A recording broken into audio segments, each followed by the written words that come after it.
Give me your ears. Here. I'm not actually whacking. Oh, you're not going to take my ear? Welcome to Ear Swap. Yep, We're going to swap ears. Swap ears. This is episode 23. 23. It has been a while since we've actually filmed. About 2 Yeah. months. There's been some changes. Yeah, Wakinyan's computer exploded. Yeah. And we lost all our edits and stuff, so. Yeah, so I have a new one. And as you see, I got episode 21, 22 out. Thanks for watching those if you watched them.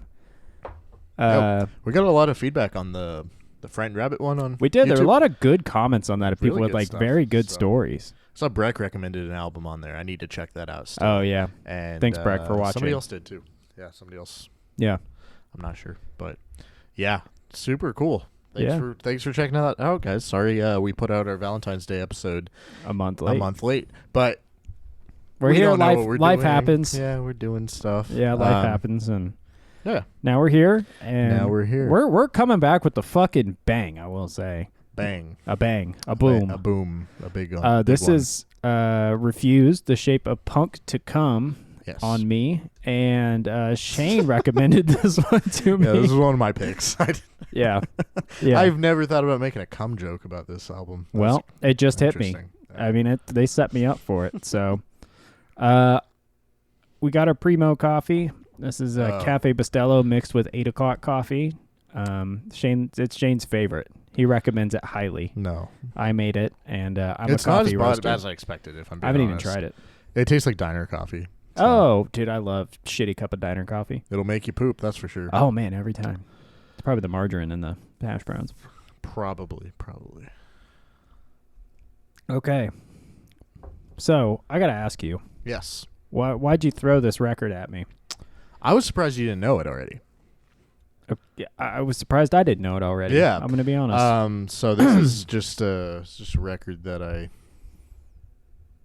think it's very influential, and I think that it's become a kind of a classic. And yeah, I was like, you should know this if you don't already. So how did you find it? I think the first time I heard Refused was the music video for New Noise back on what was that music channel that wasn't Palladia? No, it wasn't MTV. Fuse TV. Yeah, I remember Fuse. Fuse TV. I used to watch this music video on Fuse all the time. Oh, that's cool. Fuse Yeah. TV was sick. They had some good stuff on interviews there. and It was some, better. weird shit. It was what MTV should have been at the time. But. Yeah, and it definitely wasn't. Mm-mm. Yeah. So how long? So you've listened to this record for most of your life? Would you say? Half of it, probably. Okay, so like Yeah. 20 years, 30 years. Yeah, well, because the music video was old by the time I found it. Right, Like came out in it's not like 98. I watched this at 6 and was just like, oh yeah, I like This is Refused. it. No, I found him when I was probably high school age. Okay. So Yeah. and I just knew the one song. It was also New Noise was like the anthem to all extreme sports for a few years. So any okay. extreme sports video used that song. So like I had only heard that song forever, and I didn't really think anything else of them. And then I went back and found the record and got really grabbed into it. Yeah, Yeah. So this came out just a couple months after I was born. that's wild. October 27th, 1998. Dang. So I did not discover it out of the womb. That'd be cool. But I discovered it 25 years later. Mhm.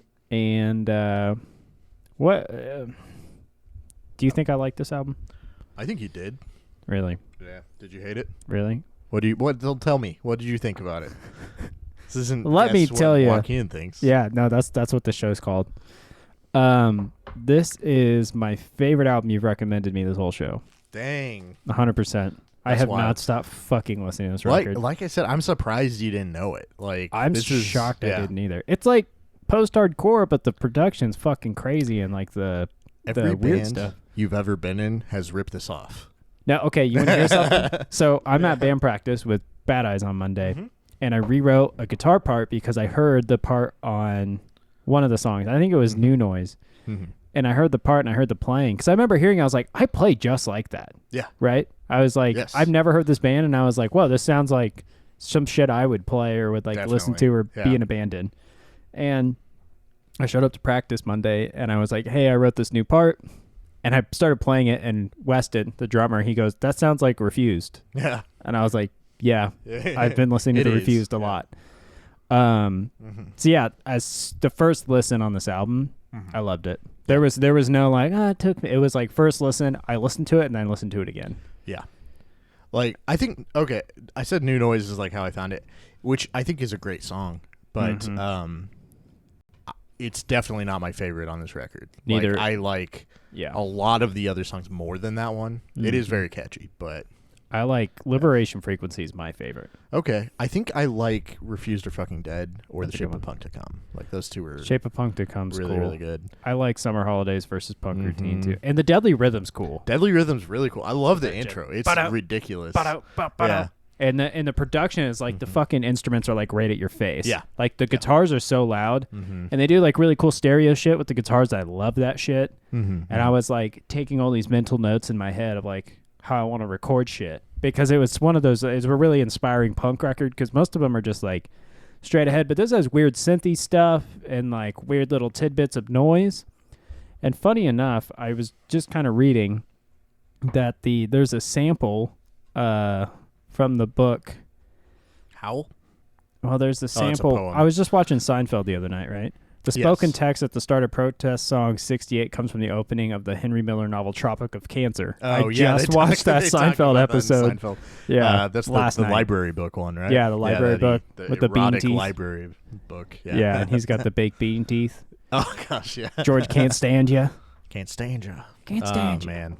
That show's about everything. It's It about is. nothing, but it's about everything. And there's a Seinfeld episode for every single predicament. There really is. Yeah, it's incredible. So, did you look into the history of this one at all? Not really. I kind of looked it up, that they broke up shortly after it was released, and they had a really horrible tour right after it was released. I'm pretty sure they broke up before it was released. They only broke up months after the album's released, is what it says. Yeah, it was like, I think they had decided to break up, and then they put the record out, and then... shortly after that, because I remember reading about it, and that's what the Refused or Fucking Dead is about, them breaking up as a band. They knew it was like coming to an end. Yeah, they did get back together. They got back 99.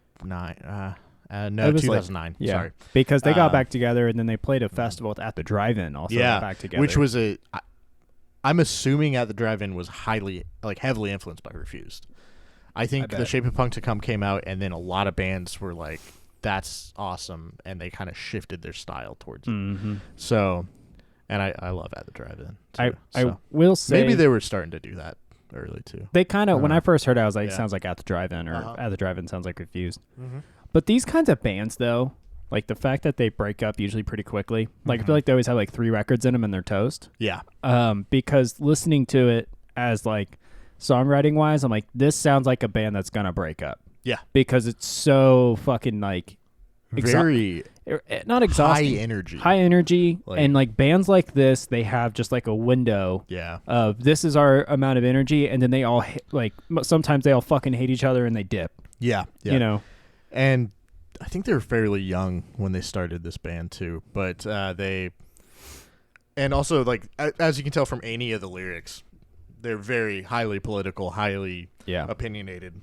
Yeah, and I think that was probably part of their downfall. Was the rest of the band wanting to focus more on the music, and then old Dennis being like, "No, fuck capitalism, guys." Yeah, which I mean, slapping a Rage Against the Machine. Oh yeah, I mean, write songs about whatever you want to write about, but at some point, everybody's gonna get to a point where it's just like, dude, shut the fuck up. I'm tired of hearing this. Yeah, you're like, yeah, we get it. Yeah, we're fucked. They're also involved with straight edge somehow. Really? I could never really figure out the exact details for that, but some of the members they came from straight edge bands, or they were at some point straight edge. So okay. And did you listen to any of their earlier stuff? No, I just listened to this record. Like straight hardcore. Like it's like hardcore punk. It's starting to get into the post hardcore with some of it, but a lot of it's heavier. This is like their experimental album. It 100%. Like I can tell, and it's super cool. It's one of the coolest like hardcore punk, post hardcore things I've ever heard. Like, oh yeah, no band I have heard has sounded like this on a hardcore punk record. Yeah, as this one has. Yeah, and I mean, some people online, of course, everybody online's like, oh yeah, they stole this sound from this and this and this, but it's like that's what musicians do. They were a band. They had a little bit of a following outside of Sweden, but mostly they were known in Sweden. And then they dropped this record, then broke up, and then this record blew up. Yeah. In the U.S. Mostly because the music video started playing because it came out like way later.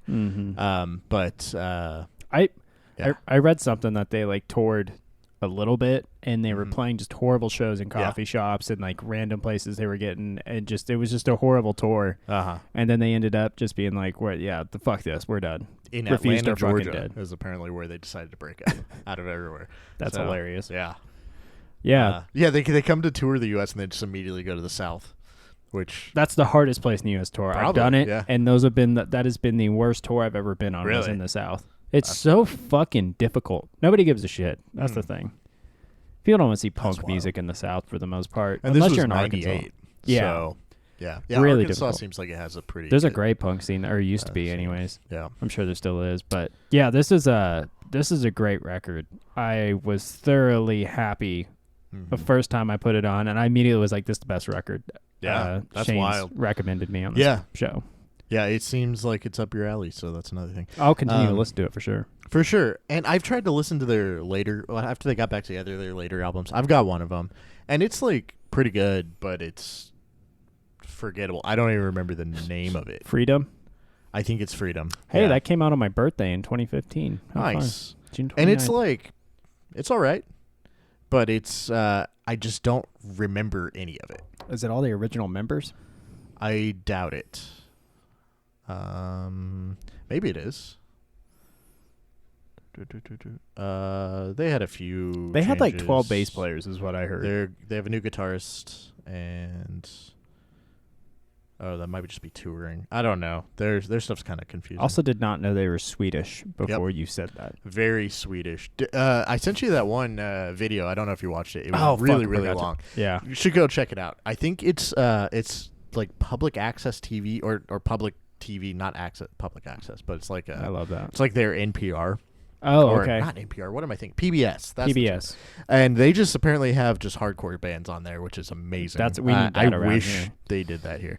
But it's all in Swedish except for the songs. And so there'll be like a bunch of banter in between. Probably him just like bitching about capitalism, most likely. Yeah. But it's weird. It's all in Swedish, and then they go into a song. It's all in English. So that's really funny. And I think that was probably one of the early times they played New Noise. Because the crowd is crazy at that show. They're like very into it, and then they say that name of the new song. Nobody like makes a sound really, and then it starts going, and you start seeing people like kind of like, what the fuck is this? And then they get into it. It's a pretty cool video. I figured that song out on guitar instantly. Oh yeah. Like I was messing around. I was like, oh, there it is. I could just hear it. Yeah. I love I could do that. I'm not a musician though. Not really. You play guitar. You're a musician. I'm bad at it though. You're a musician. I've heard you play guitar once, man. You're great. Yeah, I played. What song was it? I don't remember what I played. I remember what you played. I think it was an Avett Brothers song. Actually. Yeah, I think it was. But I heard it, and I like the guitar sounds and the bass. I was going to mention this. The bass has that like wah, bass wah thing, which can sound corny. It does. They make it work. They make it work, and it still kind of sounds corny, but I think it works really well. Yeah. They did really cool. I've talked about like left-right panning stereo shit on this podcast so much, but like this is another record that utilizes it greatly. Like when it comes to mixing, like if this record everything was right down the middle, it would not. It would just be really clustered. So when you hear like guitar tones that are like all over the place, bouncing and bass and the drums too. Oh man, it's just a super fucking fun listen. And if you have great headphones, listen to this with earbuds in, or even in your car, it's good. But like headphones or on vinyl, it is very, very fun to listen to. For sure. Let's talk about their like little forays into different genres on this album too. Okay. Because they have the Deadly Rhythm starts with straight jazz, with saxophone. Which I can't remember which. I get all the dudes mixed up that are in the band, but some of them are just like very into like jazz, and they wanted to go more in that direction, I think, than this album even did. Yeah. So, but yeah, it starts out that way, and then it blends back into like their post-hardcore style. Yeah. The first between the first two songs, there's like the sound of like radio static. It's supposed to sound like a pirate radio station, just like fading in and out, mixing with other stuff. Yeah. So it has that like electronic part that interrupts the final breakdown of the first, which is hilarious to me. Yeah. Like it's because that first song's 7 minutes. 7 minutes, and it hits this like really good breakdown, and you're just like jamming with it, and then it just fades out. Yeah. Like it just statics out. And Yeah. it's funny. They like they were very like intentional with what they did, but they also didn't take it super seriously, I feel like. So yeah, they do a lot of little shit between stuff, which is a lot of fun to listen to. Mm-hmm. And it's a pretty long record considering it's 12 songs. They have an 8-minute song. They have 7-minute, 5-minute. I mean, 2 5-minute songs. So I mean, they filled up the time well. And there's just little shit, but I didn't get a chance to watch any live videos of them. They were pretty wild. Yeah, I bet. They put on a hell of a show back in their day, which they're like still doing stuff, I guess. They put out an album in 2019. Yeah. It doesn't have the same magic to it that this one does. I mean, I bet. 2014 to present. This is like a special album, I think. Like it's just right in all their choices.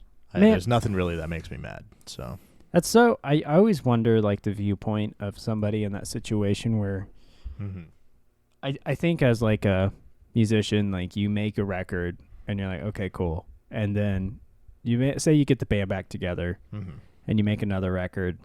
You're really proud of it, but everybody still keeps talking about your last record.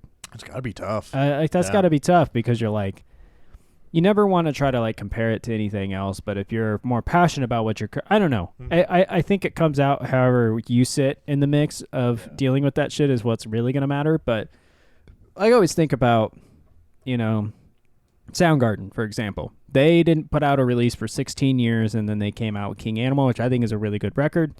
But, everybody's going to be like, but Super Unknown, or but Bad Motor Finger. That's like their heyday. For sure. And that would be really like exhausting. Like, I don't want to be known for like here's this record. But with punk bands, I find that's like rock bands and stuff. You find that a lot more because there's like a certain thing like this. They were like in a mood that obviously caused them to break up. Yeah. Because it was such a fucking hard record to make, I imagine. I can't imagine making this fucking record. And I wonder how they kind of deal with that now because they put out 2 records since they got back together in 2014. And I'm like, everybody's like, yeah, that shape of punk to come on me, Yeah. Yep.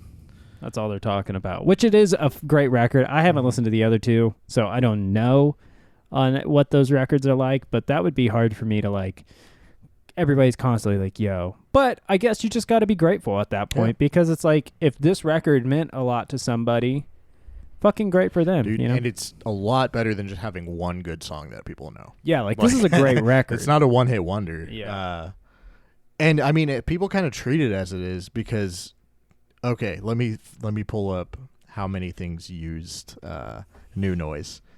New Noise has been featured in movies such as Crank, Holla Holla, The Hitman's Bodyguard, Boot Camp, Triangle of Sadness, Friday Night Lights, TV show 24, Rage the Bear, Criminal Minds, Nitro Circus, The Following, and Wayne. And then it's been used in a bunch of video games. Tony Hawk's Underground. Yep. The Used, Anthrax, Snot, and Crazy Town have covered New Noise on numerous occasions. Crazy Town. See? It's off. I looked it up. It's bad. The shape of punk to come, my lady. Come, my lady. Even Paramore took, like, their lyrics are quoting Refused. We want the song Liberation Frequency. Yep. That's cool. Yep. It's, we want the airwaves back. Good. But apparently the guys in the band knew nothing about them like using this for commercials and stuff like that, which obviously the dude's not going to, old Dennis is not going to be too happy about but then people were like, it's in video games, and he's like, I didn't know that. Record so it was the record label that did that. Burning Heart is who it was released under, but they might have got bought out by somebody. So this re-release could have been done by but yeah, people asked him, they're like, hey, if you're so against capitalism, why are you selling your song to commercials? And he was just like, I didn't. Oh shit. So but I don't know. I mean, but without that, I mean, without it being in Tony Hawk, it's not going to be known as much. I mean, how many people base their entire music taste off of Tony Hawk video games? A lot of people. Like, and they're good soundtracks. I mean, that's how most of us heard the Dead Kennedys for the first time, right? Everybody remembers the Tony Hawk soundtrack. Mm-hmm. I feel like I knew that was going to fall, and my hand was already there for it. That was wild. That was weird. I'm going to zoom in on that in the edit. I don't know how that happened. But yeah, I'm going to, out of 10, I mean, it's 11. Nice. Fucking 11. This is a great record. It's the best record I've heard in a long time, and especially on this show. It was really inspiring, which is what I get the most out of it. So... Yeah, when you told me that you didn't know Refuse, I was like, that doesn't make sense. Like, you should, just go listen to Sutphin. Like, tell me those guys don't know Refuse. Like, that is kind of crazy. Wild. And I was trying to remember. I was like, has anybody ever like compared us to Refused? And maybe they had to have. We got like Jesus Lizard a lot, but I feel which is closer, I'd say. But like listening to it, I was like the chaotic, like this doesn't make any fucking sense kind of thing. I was like, yeah, I'm surprised. I might have heard this and just somebody said we sounded like The Sword one time. I have no idea who that is. I don't know who it is. Or what's that band? Something Troy. The Fall of Troy? Yeah, I got that one time. You don't sound like Fall of Troy. You guys don't play math rock. No, I don't even know what it is. And you don't know Fall of Troy? No. Okay. I'll play you some later. It's they got some good songs, but I don't think you'll be into it. I haven't gotten any comparisons so far with Bad Eyes. Okay. I don't know. I don't know either. I'll think about that. I'll get you some. But Michael Jackson. No. But so what would you rank it? Oh, this is a 10 out of 10. This is one of my favorite records. It's a fucking sick record. Yeah, we should check out some of their live videos. It's some good I stuff. want to. Their older song "Circle Pit" is pretty sick. That shows you what kind of band they were before this record. They had a song called "Circle Pit," which is like fucking awesome. Right on. Their song titles are so fucking good too. "Refuse Party Program," "The Apollo Program was a hoax." Like that's a good. God, that's a good one. Title. Tannhauser Derivé, which I probably butchered, is an interesting one. That's Tannhauser is a Wagner opera. I don't know what Wagner did, really. I don't know enough about that to talk about it. Okay. And then Derivé is, what is that? I looked this up. Google does not like accent marks. But it's means something. I mean, there's obviously, like, derivation, like, derives from something. Like, could be that. It could be something else. I don't know. I'm unprepared, apparently. Oh, Dennis did the album cover. Oh. Yeah. Which they based that on a different artist's album cover, and they also took the name from The Shape of Jazz to Come. Oh, that's funny. by Ornette Coleman. Oh. Which it's very funny. Because it looks like a jazz record with the stereo up top there. That's funny. And it is stereo as fuck, I'll tell you that, man. Yeah, Riot Coalition, Teenage Dance Session. That's the name of the album. They're a post-hardcore band based out of Jersey City. And they had a cover that looked very similar to that. So they kind of just stole it, which is cool. That's what musicians do, man. I just clicked on Riot Coalition, and I don't know why, but Dave Grohl is mentioned on there, so I might have to look through that. Oh. But Dave Grohl's everywhere, man. He's on it. He's in this apartment He's got right his now. Greasy little fingers and everything. Yeah. I think the Foo Fighters posted a song tease already. I think they're coming out with a new record already. I was on are you on the Nextdoor app? Do you know what that is? No, I've never heard of that. It's like an app for neighborhoods. Oh, okay. And it's just everybody's connected, so I can see like all of Wichita. And I'm only on there because I think it's hilarious because it's all just boomer posting and stuff. But oh my gosh. This one lady was just like, I saw one post about wind chimes being too loud, and it's like people complain about that. Oh my god! But I found this one where this lady was like posting so often that I just like clicked on her name and looked at all her posts. One of them just said, "I love Dave Grohl." That's all she put to all of her neighbors. She wanted them to know that she loves Dave Grohl, and I hope Dave Grohl knows that. Yeah, I hope he saw it. Yeah, if he's on the Nextdoor app, Central Wichita Nextdoor app. Yeah, it was very funny. Oh shit! All right, sweet. Well, I mean, we still got a little bit of time if we got anything else we want to talk to. Talk about. I hear a lot of like kind of like Fugazi influence. Oh yeah, I was going to talk about that. That's one I was going to talk about, which is like definitely Fugazi of course because it's post-hardcore. Every post-hardcore band listens to Fugazi. So we have mentioned Fugazi since episode 1 of this show. Best. They're so good. They're so good. It's the only that we've talked. Fugazi and Elliott Smith is the only crossover we have in our music taste. That's not it. That's not true, but that's true. Like when we started. Oh, maybe when think up something else we both listened to coming into the show. That's a weird mix too. I know. And Elliott Smith. We both were like, yeah, Fugazi's great, Elliott Smith's great. I mean, there's like hardcore bands we both like. Yeah, I guess there's that. I mean, Minor Threat, which is kind of Fugazi. Adjacent. Adjacent, yeah. But everybody likes Fugazi, right? Tell us if you don't like Fugazi, and then we'll ban you. Yeah. We'll kick you off the YouTube. Yeah, we'll kick you off the YouTube. But not everybody likes Minor Threat. Like, Caitlin will let me listen to Fugazi, but if I put on Minor Threat, she's just like, I don't like this. Really? She doesn't like classic, like, hardcore punk stuff. Like, Fugazi's so good. Fugazi's just That's perfect. a band that nailed They're it. And then they were like the Breaking Bad of punk bands. Yeah, they ended right when they should have. Yeah. And then now they apparently like get together and play, but they'll never play like live. Publicly. Yeah. I don't think they ever will. I kind of doubt it. I hope they don't. It's kind of better if they don't, I'd say. But like, man, just to go sit in on one of their like practices, jam sessions, they're just jamming in there. Awesome. I doubt I don't know. Mm-hmm. Allegedly, they've been offered a lot of money to perform, and they've been like, what makes you think Fugazi's ever cared about the fucking money, first of all? Yeah, that's true. They didn't even have merch. Yeah. One more thing. Refused. Did you play the game Cyberpunk 2077? No. Okay. It was like a big flop when it came out because it didn't work. It was super glitchy, but they've fixed it since, and I've played it, and it's pretty good. It's not like the best game I've ever played, but I had a good time with it. But Keanu Reeves plays a character named Johnny Silverhand, who has a band called Samurai, and Refused played the music for Samurai. Oh, or that's at least cool. some of it. Yeah, because there's like scenes where you're like reliving his memories, and yeah. Oh, that's fun. And then they, yeah. I want to get a gig like that. They put some of their songs in the game, I believe, too. Yeah, and they knew about it this time, hopefully. What? They toured in 2019.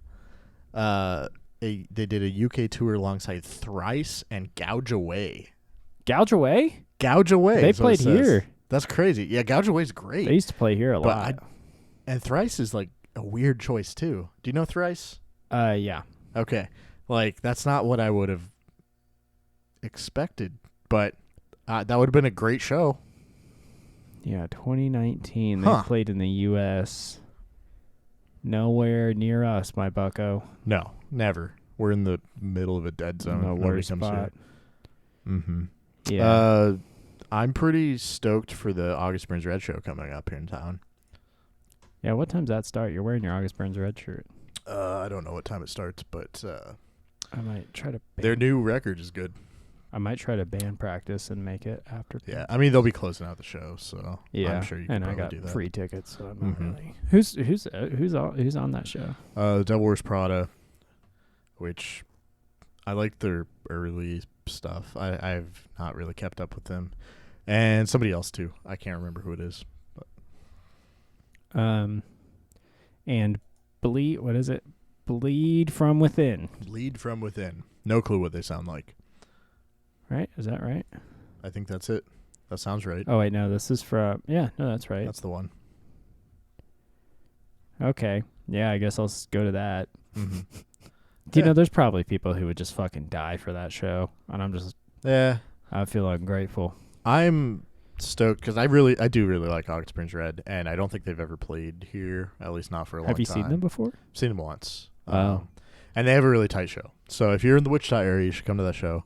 It's not that expensive. Yeah, meet us there. Yeah, you can come hang out. We will be there. Please don't come and kill us. Yeah. All right. Yeah. That was the episode. Well, that's an episode. We're back. Yeah. We're still getting in the swing of things, I guess, but This whole show is good. Go listen to to this record. Tell us what you think about it. Yeah. Joaquin, what record do you want me to listen to for the next episode? I'm going to throw this one at you. I've been keeping it locked and loaded. And I have no idea. We definitely haven't already listened to these records. 9 Inch Nails, Downward Spiral. 9 Inch Nails. This is a really, really great record from 94. 94. And I love it. I love it, and I hope you love it. And so check it out in the next episode. I will. I'll go listen to it right now. Please, yes. Yeah. Let's go get it done. If you haven't bought a Ear Swap shirt, you should. Yep, we have shirts. We have stickers still, I think. earswappod.bandcamp.com. I will personally deliver it to wherever in the world. And yeah, that was somebody on Shane's watch, actually, that just ordered a shirt. Just ordered a shirt. So you better get on it because they're limited run right now. We got the limited runs. Quadruple XL. Do we have that? Not yet. Okay. Well. It's not in the budget. So buy some shirts so we can get quadruple XL. All right. We'll see you guys next week on episode 24. Bye-bye. Swap your ears. Do we say something? Yeah. Remember to swap your ears. Yeah, poop your pants. Tell us about it. That's Chart Stories, which I don't know if is ever coming back, but I don't we'll think see. So. Yeah, probably not. We'll see. All right. All right. Swap your ears. Jack! Every hardcore show. Jack! Jim Carrey's 23.